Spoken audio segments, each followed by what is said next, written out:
Bukek Xiansu. Audiobook novel silat. Cerita, Ho Ping Hu. Bab 16. Tenanglah, aku datang untuk menolongmu, kata Sin Leong sambil maju lebih dekat. Aug. Beruang itu menggerang dan kaki depan yang kiri menyambar ke arah dada Sin Leong. Melihat betapa telapak kaki itu berdarah, Sin Leong mengelak dan cepat menangkap pergelangan kaki depan itu. Kiranya telapak kaki itu tertusuk tulang dan masuk amat dalam. Agaknya dalam perkelahian melawan ular laut, beruang itu mencengkram tubuh ular dan sedemikian kuatnya dia mencengkram sampai tulang punggung ular patah dan menusuk ke dalam daging di telapak kaki depan itu. Sin Leong segera mencabut tulang itu. Darah mengucur deras dan dia segera membalut dengan sapu tangannya. Beruang itu kini tidak marah lagi. Agaknya dia cerdik dan dapat mengerti bahwa orang yang datang ini bukan musuh, bahkan menolongnya. Kaki depan yang terluka itu kini tidak nyeri lagi dan tentu saja, karena yang membuat dia tersiksa rasa nyeri tadi adalah karena tulang yang menancap itu. Coba ku periksa, apalagi yang perlu kuobati, Sin Leong berkata dan dia memeriksa luka-luka di tubuh beruang itu. Ada sebuah luka di tengkuk yang membengkak. Tahulah Sin Leong bahwa luka ini cukup berbahaya, kalau tidak lekas diberi obat yang cocok akan dapat membahayakan nyawa beruang itu. Aku harus mencarikan daun obat untuk luka-lukamu, katanya, lupa bahwa beruang itu tentu saja tidak mengerti apa yang dia katakan. Hai, Su Heng, ada apakah? Tiba-tiba terdengar teriakan dari atas. Sin Leong menoleh dan melihat sumoinya turun berlari-lari cepat sekali. Setelah dekat, beruang itu menggerang dan memandang Suat Hong dengan marah. Binatang buruk! Suat Hong memaki. Dia terluka cukup berat, akan tetapi dia menang berkelahi melawan ular laut itu. Lihat, betapa besarnya ular itu, Sumai. Beruang itu kuat sekali. Aku harus mengobatinya sampai sembuh. Suat Hong mengerutkan alisnya, perlu apa menolong binatang buas seperti itu, Su Heng? Membuang-buang waktu saja. Dia tidak buas lagi, Sumai. Lihat betapa jinaknya. Dia pun makhluk hidup yang perlu kita tolong. Aku merasa kasihan kepadanya, Sumai. Wah, kau lebih mementingkan dia. Hei, ada apa engkau?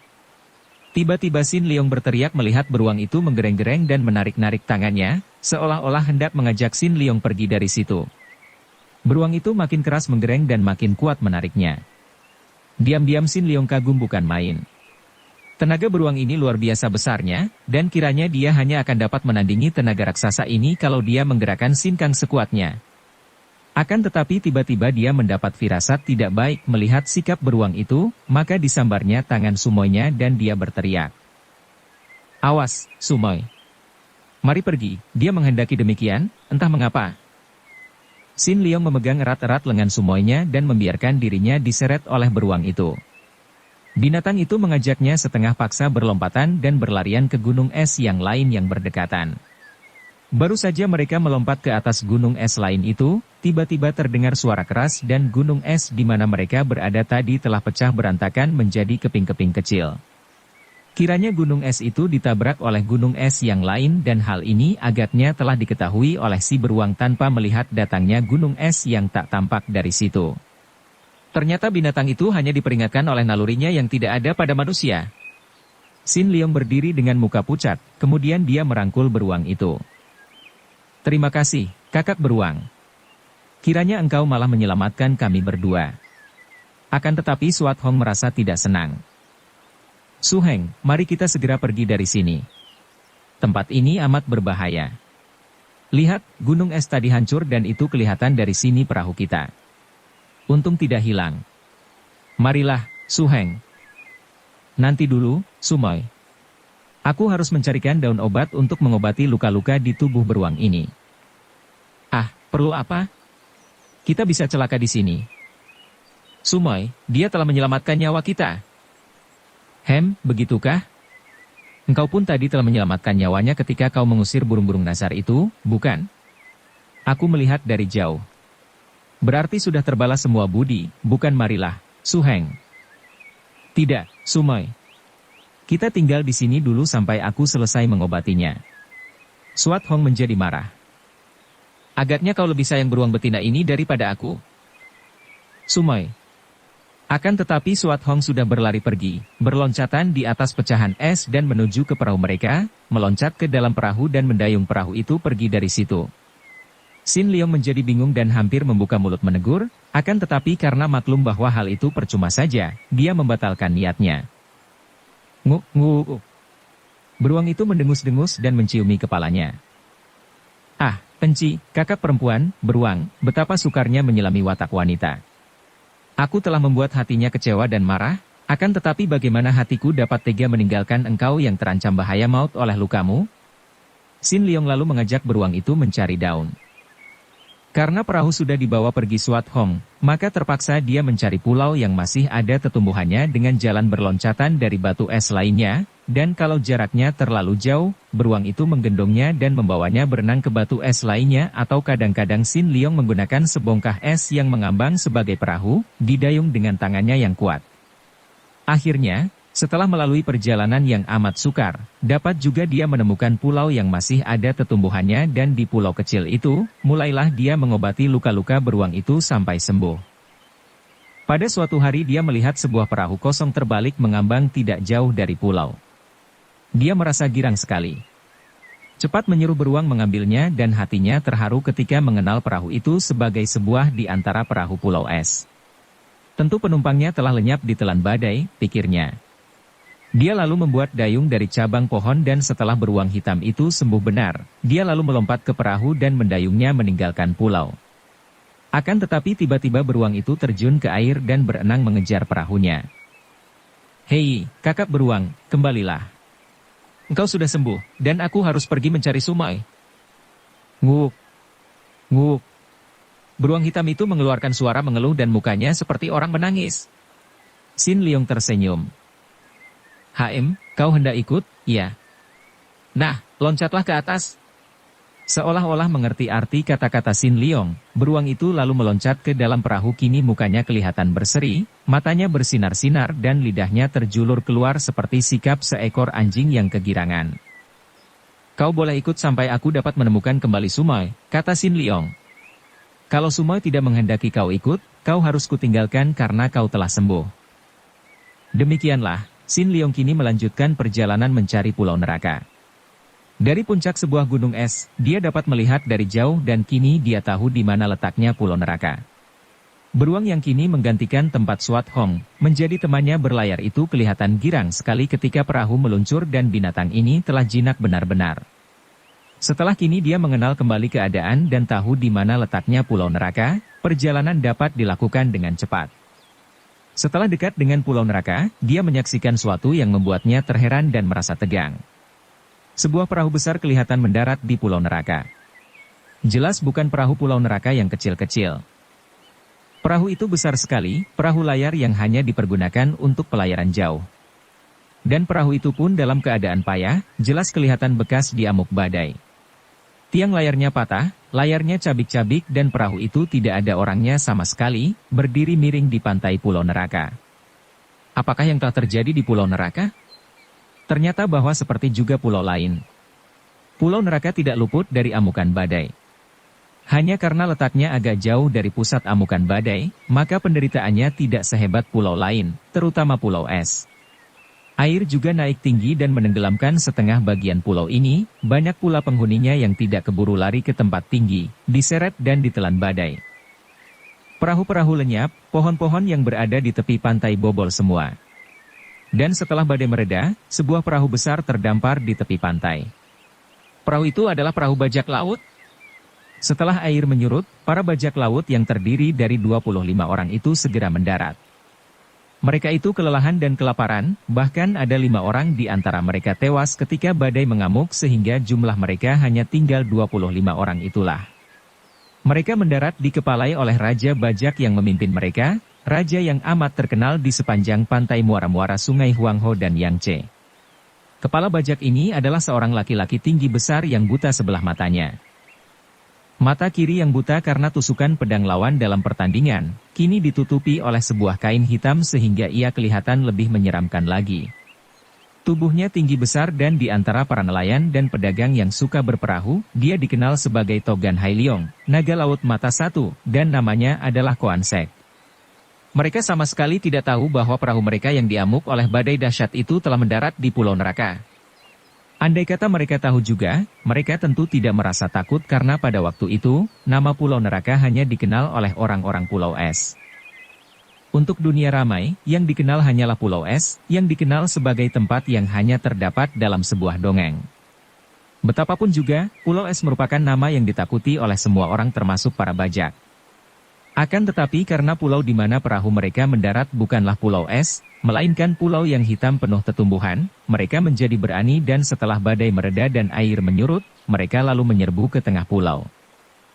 Untung bagi mereka bahwa badai yang amat dahsyat itu membuat air laut naik dan mengamuk di daratan pulau sehingga binatang-binatang berbisa pun menjadi panik dan ketakutan, lari bersembunyi dan belum berani keluar.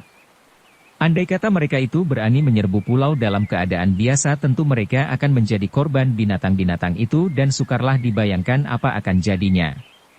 Mungkin sekali tidak ada di antara mereka yang akan dapat lolos betapapun liar, ganas dan lihai mereka itu. Dapat dibayangkan betapa heran dan girangnya hati para bajak itu ketika mendapat kenyataan bahwa di tengah pulau itu terdapat pondok-pondok yang dibuat oleh manusia. Akan tetapi keheranan mereka segera berubah menjadi kekagetan hebat ketika para penghuni pulau itu menyambut mereka dengan serangan dahsyat tanpa peringatan apa-apa. Karena mereka adalah bajak-bajak yang sudah biasa berkelahi dan mengadu nyawa, maka serbuan para penghuni Pulau Neraka itu mereka sambut dengan gembira. Mereka mengira bahwa penghuni pulau itu adalah orang-orang biasa saja. Maka besar sekali kekagetan mereka ketika mendapat kenyataan betapa kurang lebih 20 orang, yaitu sisa penghuni Pulau Neraka yang tidak dibasmi oleh badai, yang berani menyambut mereka dengan serangan itu rata-rata memiliki kepandaian hebat.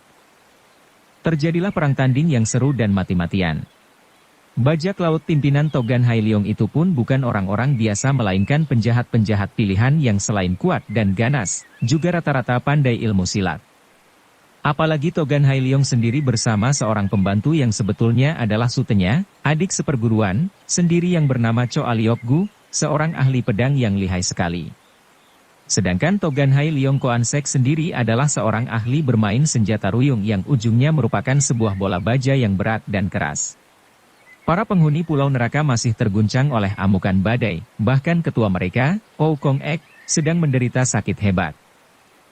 Semenjak penyerbuan pasukan Pulau Es yang dipimpin oleh Han Tiong, Ou Kong Ek jatuh sakit. Mungkin karena dia merasa terlalu marah, dan mungkin juga karena usianya yang sudah tua. Penyerbuan dari Pulau Es itu merupakan hal yang amat menyakitkan hatinya, dan juga hati para penghuni Pulau Neraka, mendatangkan rasa dendam yang lebih mendalam. Apalagi melihat betapa catatan pengobatan dari Kuasin Liong telah dihancurkan oleh Han Tiong, hati Ou Kong Ek merasa sakit sekali. Untung masih ada beberapa macam obat yang hafal olehnya, akan tetapi sebagian besar telah dibasmi oleh Raja Pulau Es yang marah itu. Pada saat bajak laut menyerbu, Ou Kong Ek tidak dapat bangun dari tempat tidurnya. Dia dijaga dan dirawat oleh cucunya, Ou Soancu. Maka dapat dibayangkan betapa kaget hati kakek ini ketika ada anak buahnya yang datang melapor bahwa pulau yang baru saja diamuk badai itu kini diserbu oleh sepasukan bajak laut yang ganas dan rata-rata memiliki kepandaian tinggi. Keparat. Kakek itu meloncat bangun akan tetapi terguling kembali dan Soancu segera memegang lengan kakeknya, membantunya untuk rebah kembali. Tenanglah, Kongkong. Biarlah aku yang keluar untuk membantu teman-teman membasmi bajak laut yang tidak tahu diri itu. Ou Kong Ek terpaksa hanya mengangguk karena dia sendiri masih tidak kuat untuk bangun, apalagi bertempur. Hati-hatilah, Soancu. Dia percaya akan kepandaian cucunya yang tentu akan dapat mengusir bajak-bajak laut yang biasanya hanya terdiri orang-orang kasar itu. Dengan pedang di tangan Soancu lalu berlari keluar. Melihat anak buahnya sudah bertanding mati-matian melawan bajak-bajak yang ganas, apalagi melihat seorang wanita Pulau Neraka digeluti oleh dua orang laki-laki kasar sampai wanita itu menjerit-jerit namun dua orang laki-laki itu malah tertawa-tawa dan merobek-robek pakaian wanita itu, Soancu menjadi marah sekali. Dia mengeluarkan teriakan marah, tubuhnya yang ramping mencelat ke depan, pedangnya menyambar dan dua orang bajak yang sedang memperkosa wanita itu roboh dengan leher terkuak lebar dan hampir putus. Wanita itu cepat membereskan pakaiannya, menyambar goloknya dan seperti seekor harimau kelaparan dia membacoki tubuh dua orang bajak tadi. Melihat sepak terjang Soancu yang kembali sudah merobohkan dua orang bajak, Togan Hai Leong Koansek dan Choa Liop Gu, dibantu oleh beberapa orang bajak lain cepat mengepung dan mengeroyoknya. Namun Soancu mengamuk hebat dan pedangnya berubah segulung sinar terang yang menyambar dahsyat, membuat dua orang pimpinan bajak itu terkejut dan harus memainkan senjata dengan hati-hati sekali agar jangan sampai mereka menjadi korban kedahsyatan sinar pedang yang dimainkan oleh darah itu. Lepas tulang ikan. Tiba-tiba kepala bajak itu memberi aba-aba kepada sutenya dan mereka berdua telah meloncat mundur, membiarkan anak buah mereka yang 4 orang banyaknya melanjutkan pengeroyokan, sedangkan mereka berdua lalu mengayun tangan berkali-kali ke arah Soancu. Sinar lembut bertubi-tubi menyambar ke arah Soancu dari depan dan belakang. Darah ini memandang rendah senjata rahasia mereka. Dia adalah seorang dara pulau neraka, sudah terlalu banyak racun dikenalnya, bahkan dia telah menggunakan obat anti racun, maka dia tidak terlalu khawatir ketika sebuah di antara senjata rahasia lawan yang lembut itu mengenai pahanya. Akan tetapi, betapa kagetnya ketika dia merasa kakinya itu setengah lumpuh dan begitu dia menggerakkan pedang, tubuhnya terhuyung, kepalanya pening. "Ai!" Dia berseru nyaring, lebih merasa heran daripada khawatir. Dara ini tidak tahu bahwa lawannya menggunakan amgi, senjata gelap, berupa tulang berbentuk duri dari sirip semacam ikan laut yang berbisa. Bisa dari ikan laut ini tentu saja tidak dapat disamakan dengan bisa dari binatang darat, maka bisa yang asing ini tidak dapat ditolak oleh obat anti racun yang dipakainya.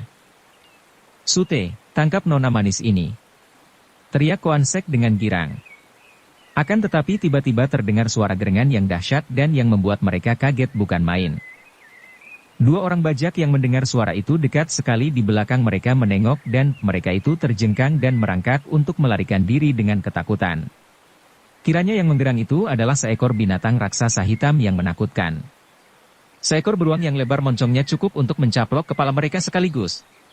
Sin Leong yang datang bersama beruang itu cepat meloncat mendekati Soancu, merampas pedang dari tangan dara itu dan memondongnya dengan tangan kiri. Kemudian sekali meloncat dia telah berada di punggung beruang, lengan kiri memeluk dan menjaga tubuh Soancu yang dipangkunya karena dara itu telah menjadi pingsan, sedangkan tangan kanan menggerakkan pedang dara itu sambil berseru, "Kakak beruang, lawan mereka yang berani mendekat." Beruang itu menggereng-gereng dan ketika melihat dari kiri ada sinar menyambar, yaitu sinar pedang yang digerakkan oleh Choa Liop Gu Sute dari kepala bajak. Tiba-tiba kaki depan kiri yang kini dipergunakan seperti tangan itu bergerak menangkis, bukan menangkis pedang melainkan mencengkeram kepala Choa Liop Gu. Tentu saja orang ini kaget dan sekali merendahkan tubuh, membalikkan pedang dan siap untuk menyerang lagi. Begitu lengan beruang itu menyambar lawan, dia meloncat ke atas dan menusukkan pedangnya mengarah bagian antara kedua mata beruang itu. Cering! Pedangnya terpental dan dia harus cepat melempar tubuh ke belakang kalau tidak ingin dadanya robek oleh cakar beruang setelah pedangnya ditangkis oleh Sin Leong tadi. Siwut! Senjata ruim berujung baja di tangan Koansek sudah bergerak menyambar dengan ganas, menghantam punggung beruang hitam dengan kecepatan kilat dan dengan tenaga dahsyat. Cering! Terang! 2 kali senjata berat itu ditangkis oleh Sin Leong dan 2 kali pula kepala bajak itu berseru kaget karena telapak tangannya hampir terkupas kulitnya dan terasa panas dan perih. Pada saat dia terbelalak dan terheran, beruang itu sudah membalikkan tubuh dan sekali kaki depannya yang kanan menampar, kepala bajak itu mencoba menangkis, namun senjatanya terlepas dari pegangannya dan beruang itu sudah menubruknya dan mencengkram ke arah lehernya. "Kakak beruang, jangan!" Sin Leong membentak. Beruang itu terkejut dan ragu-ragu sehingga kesempatan itu dapat dipergunakan oleh Koansek untuk meloncat jauh ke belakang. Dia dan pembantu utamanya, Choa Liop Gu berdiri dengan muka pucat memandang pemuda yang menunggang beruang itu membawa pergi tubuh dara jelita yang pingsan. Biarpun pedang masih berada di tangannya, Choa Liop Gu tidak lagi berani menyerang karena dia maklum bahwa selain beruang raksasa itu amat kuat, juga pemuda itu memiliki kepandaian yang luar biasa sekali. Sin Leong merasa bingung dan gelisah menyaksikan pertempuran hebat itu. "Hentikan pertempuran!" Dia berseru berkali-kali namun percuma saja. Para bajak laut dan penghuni pulau neraka adalah orang-orang kasar yang pada saat itu sedang marah, maka sukar untuk dibujuk. Tiba-tiba terdengar suara melengking tinggi dan panjang dan suara itu segera disusul suara berdeng-dengung dan berdesis-desis. Dapat dibayangkan betapa kagetnya hati Sin Leong ketika dia melihat datangnya binatang-binatang kecil yang berbisa. Ular, kelabang, kalajengking dan sebangsanya berdatangan dari semua penjuru, merayap cepat seolah-olah digerakkan oleh suara melengking itu, dan yang lebih mengerikan lagi, lebah-lebah putih datang pula beterbangan.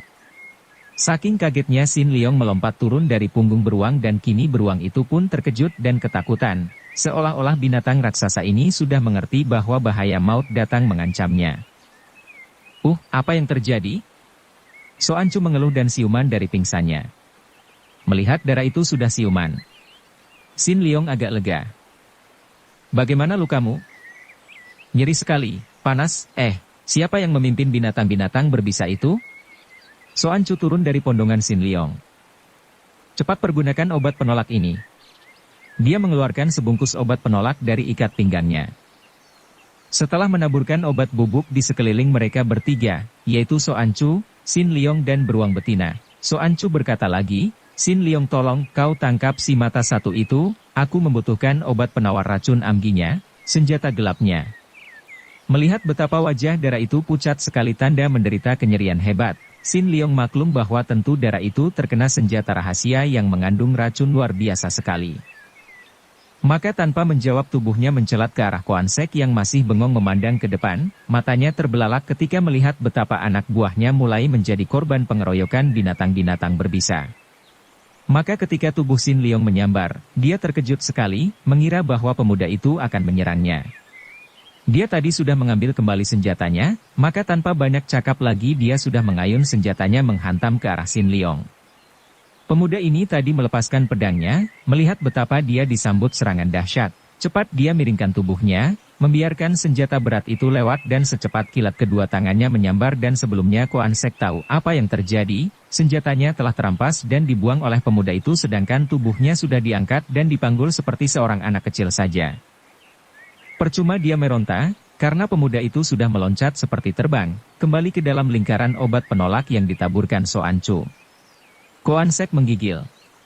Selain dia maklum betapa lihainya pemuda ini, juga dia merasa ngeri sekali menyaksikan apa yang terjadi di luar lingkaran obat bubuk itu. Terdengar jerit dan pekik mengerikan. Orang-orang Pulau Neraka telah mundur dan menonton sambil-sambil tertawa-tawa. Akan tetapi anak buah bajak laut itu menghadapi penyerangan binatang-binatang berbisa dan sama sekali mereka tak berdaya. Apalagi penyerangan lebah-lebah putih membuat mereka panik. Mengerikan sekali melihat mereka berkelojotan merintih-rintih dan menangis menggerung-gerung karena tidak tahan menderita rasa nyeri yang menyengati sekujur tubuh. Cepat bertindak, halo mereka, Soancu. Sin Leong berkata dengan alis berkerut. Biarpun yang dikeroyok binatang-binatang itu adalah kaum bajak, namun dia tidak dapat menyaksikan peristiwa mengerikan itu. Soancu menggeleng kepala. Tak mungkin. Mereka digerakkan oleh suara melengking itu. Suara apa itu? Siapa yang membunyikan? Soancu tersenyum dan menggigit bibirnya menahan rasa nyeri. Pahanya seperti dibakar dan rasa nyeri menusuk-nusuk jantung. Siapa lagi? Satu-satunya orang yang dapat melakukannya hanyalah Kongkong Aug. Darah itu roboh pingsan lagi dalam rangkulan Sin Leong. Aduh celaka, binatang-binatang itu. Togan Hai Leong Koan Sek menggigil dan dia hendak lari dari tempat itu ketika melihat bagaimana pembantunya, Choa Liok Gu, sudah sibuk memutar pedang untuk berusaha mengusir lebah-lebah putih yang mengeroyoknya. Kalau kau keluar dari sini, engkau pun akan mengalami nasib yang sama, kata Sin Leong, menunjuk ke arah lingkaran putih dari obat penolak. Binatang-binatang itu tidak berani memasuki lingkaran ini. Koan Sek memandang dan matanya terbelalak ngeri melihat betapa ular-ular beracun yang bermacam-macam warnanya itu benar saja membalik lagi ketika mendekati garis lingkaran. Bahkan lebah-lebah putih yang terbang dekat, agaknya mencium bau penolak itu dan mereka itu pun terbang membalik, mengamuk dan menyerang para bajak yang berada di luar lingkaran. Saking ngerinya melihat betapa Choa Liok Gu menjerit dan roboh karena kakinya tergigit seekor ular. Kemudian betapa pembantunya yang juga merupakan sutenya melolong-lolong dan bergulingan, dikeroyok banyak sekali binatang yang mengerikan, kepala bajak ini tak dapat lagi menahan dirinya dan dia menjatuhkan diri berlutut. Sin Leong sendiri merasa ngeri menyaksikan peristiwa yang terjadi di sekelilingnya. Kalau saja dia dapat melihat Oukong Ek, tentu dia akan meloncat dan memaksa kakek itu menghentikan pekerjaannya yang kejam, membunuh para bajak seperti itu. Akan tetapi celakanya, suara itu melengking tinggi dan sukar diketahui dari mana datangnya, bahkan kakek itu pun tidak tampak. Pula, mana mungkin dia berani meninggalkan Soancu yang pingsan itu bersama kepala bajak. Maka pemuda ini merasa seperti disayat-sayat jantungnya menyaksikan pembunuhan yang amat kejam itu, melihat betapa 24 orang bajak menemui kematian secara mengerikan, berkelojotan dan melolong-lolong. Akhirnya suara jeritan mereka makin lemah dan berubah seperti suara binatang disembelih. Kemudian tubuhnya tidak berkelojotan lagi dan binatang-binatang kecil berbisa yang kelaparan itu masih menggerogoti kulit dan daging mereka. Kemudian tampaklah Oukong Ek, Tocu Pulau Neraka. Kakek ini datang ke tempat itu sambil merangkak dengan susah payah, tubuhnya kelihatan lemah dan kurus, mukanya pucat dan sambil merangkak itu dia meniup sebatang alat tiup terbuat daripada batang alang-alang, menyerupai suling kecil. Pantas saja suaranya melengking tinggi dan aneh.